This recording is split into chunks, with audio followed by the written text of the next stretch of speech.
Yes. While that H1 is bound by the timelines, typically you cannot file it other than the first week of April. Perm application for labor certification can be done at any time. And so it's becoming quite common for us that somebody will come to us, they're on their OPT, we file for their H1B, and even before we know whether or not that H1 is approved, we get the company busy on the perm application. And if the company's willing, one can often get quite far down that track. It's not an especially quick process, but these days 18 months, 2 years isn't looking too bad when you face challenges as daunting as this on the H1B. It's such a great question, and that really goes to the heart of what I do. Everything I've been talking about is stuff that I do a fair amount of. The reason I have a little bit of a reputation and a clientele in Silicon Valley is that's exactly what we do. We do lots of O1As, and just for clarification there are two kinds of O1. Because I'm actually in LA, a lot of my clients are actors and writers and models and that sort of stuff. They get what's called an O1B in the arts and motion pictures and television. In the sciences and business and sport, you get something called an O1A. And the O1A criteria almost identically verbatim track those of the EB1A Extraordinary Ability Green Card. And so the short answer to your question is it should make logical sense that if you have an O1A, if you can cross that hurdle, you're in the running for an EB1A. And I will say that over the last 20 years of doing this, our hit rate of filing EB1As for people for whom we got O1As is significantly north of 90%. So if you get an O1A, yes, it's a really good tool to use when you file the EB1 green card, which can also be done on a self-sponsored basis. So the EB1A green card, for those people who think that they might be O1A eligible, is a very powerful tool, and it's what I spend most of my days doing, is self-sponsored EB1A Extraordinary Ability green cards. However, there's a nuance, and the nuance currently is this.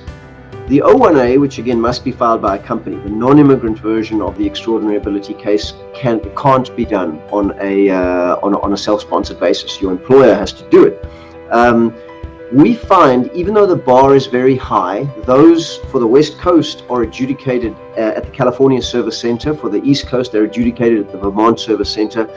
The bar is high. They are always hard.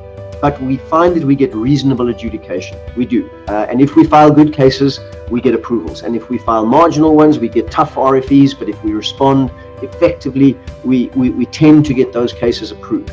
For people just like you guys, not people who've got Nobel Prizes, dynamic, interesting young people who've written some cool stuff, they've got some press about themselves, maybe they've judged a few hackathons, those sorts of people. Now, when you file the EB1A, the nuance is that for most people, the jurisdiction lies with the Nebraska Service Center.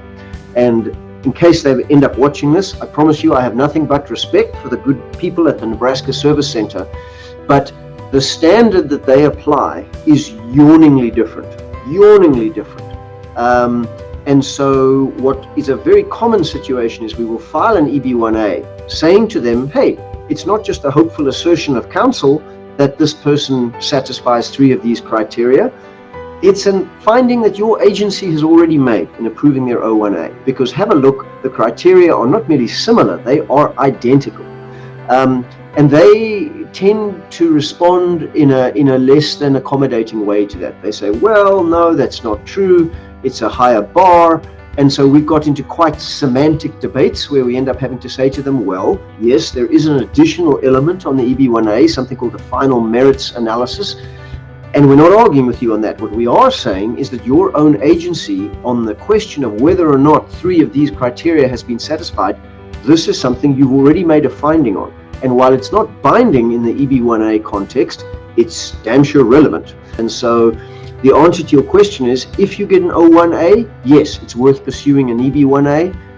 Work with somebody there, me or somebody else who's done a lot of those.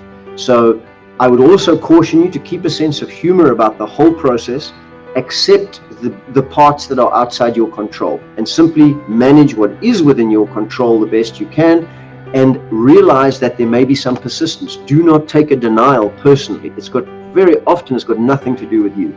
And be willing to keep trying, because you only need it to work once.